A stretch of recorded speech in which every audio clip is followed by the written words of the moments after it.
ইরানের বিরুদ্ধে চলমান যুদ্ধে বড় ধরনের ক্ষতির মুখে পড়েছে যুক্তরাষ্ট্র। ইরানের হামলায় মার্কিন নৌবহরে থাকা পৃথিবীর সবচেয়ে বড় পরমাণু শক্তি চালিত বিমানবাহী রণতরী ইউএসএস জেরাল্ড ফোর্ডে ভয়াবহ আগুন লাগে।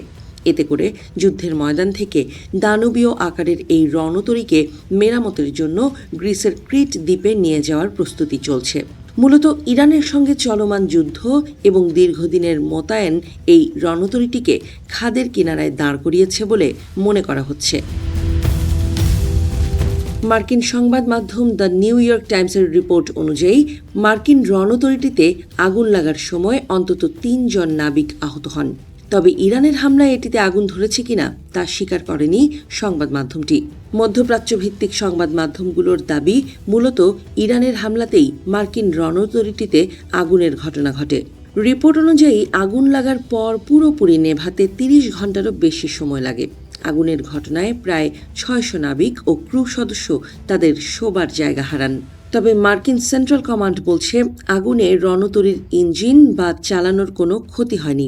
জাহাজটি এখনও পুরোপুরি কার্যক্ষম রয়েছে বলেও দাবি করেছে তারা। রিপোর্টে বলা হয়, ইউএসএস জেরাল্ড ফোর্ড রণতরীর কাপড় ধোয়ার জায়গা থেকে আগুন লেগে ড্রায়ারের ভেন্ট দিয়ে ছড়িয়ে পড়ে। পরে ভেন্টিলেশন সিস্টেমের মাধ্যমে রণতরীটির বিভিন্ন অংশে ছড়িয়ে যায়।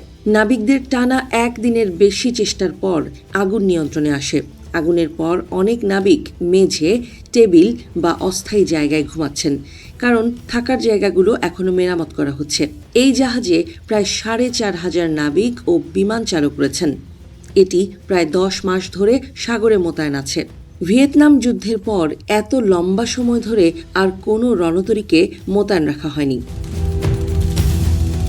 রিপোর্টে আরও বলা হয়, শিগগিরই অন্য একটি বিমানবাহী রণতরী আগুনে ক্ষতিগ্রস্ত ইউএসএস জেরাল্ড ফোর্ডের দায়িত্ব নিতে পারে। তবে কিছু প্রতিবেদনে বলা হয়েছে, এতে মোতায়েন থাকা ক্রুদের আগামী মে মাস পর্যন্ত ডিউটিতে থাকতে হতে পারে। গত ফেব্রুয়ারিতেও পশ্চিম এশিয়ায় যাওয়ার পথে রণতরীটিতে পয় নিষ্কাশন সমস্যাও দেখা যায়। জানুয়ারি থেকেই এই সমস্যা হচ্ছিল। রণতরীর পাইপগুলো সরু হওয়ায় প্রায় ৪,৬০০ মানুষের ব্যবহারে বারবার ব্লক হয়ে যেত এবং টয়লেটের ভ্যাকুয়াম সিস্টেম ঠিকমতো কাজ করত না।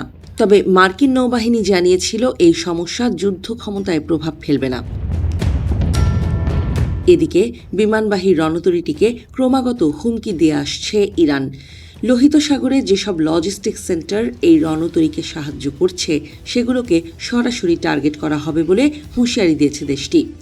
ইরানের ইসলামিক বিপ্লবী গার্ড IRGC এর এক কমান্ডার জানান, রণতরীটি নির্দিষ্ট এলাকায় পৌঁছানোর অপেক্ষায় রয়েছে ইরানি বাহিনী।